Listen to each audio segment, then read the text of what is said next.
I wanted to just hopefully help somebody out there that might see this and maybe save their own dog's life.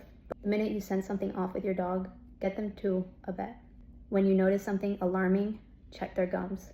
Pale gums is never a good sign. If you're dealing with pale gums, skip the regular vet and go to an ER.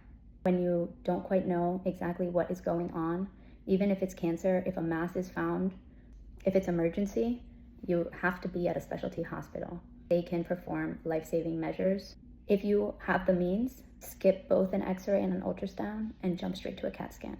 If your dog has carcinoma, sarcoma, or any type of bleeding disorder, there are clear signs to look for of active internal bleeding before it's too late.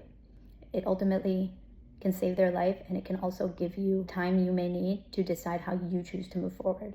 We're told Jade was hospice. We were not told at the time of her discharge signs to look for of active bleeding. We did not know that the masses could, if they had not already ruptured, cause internal bleeding, hemorrhaging, and a very painful, unnecessary suffering of a death. If we were told that, she would have never been brought home. She would have been rushed immediately to Leader in Cooper City. Not saying that we could have saved Jade, because the truth is she was declining very quickly. She had had a horrible week. That's how these cancers work. One minute they're fine, and the next they're not. By the time we got her to the emergency hospital, she was bleeding out and almost in shock. At the time, we did not expect or have any idea that we were dealing with something so catastrophic and life-threatening. Should we have known, we would have never even taken her to that vet. He was not able to provide life-saving measures that a specialty hospital could have. And who knows, maybe she wouldn't have made it, maybe she would have. Rather than waiting for days to get back pathology, cytology, radiology, and any other testings that have to be sent out, you're wasting a lot of time. And unfortunately, in a situation like Jade's, we did not have time.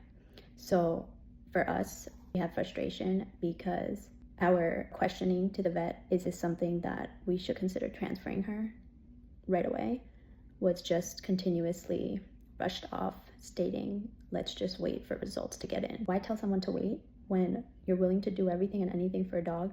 And we learned that the really hard way, because we thought we were doing everything possible for Jade, and the fact that she was remaining hospitalized as we were trying to get more answers gave us comfort, and it was clearly false comfort. She wasn't in the hands of an emergency hospital, a hospital that would be able to continuously provide true 24-hour care, actively testing and examining, not to mention specialty hospitals like Leader in Cooper City.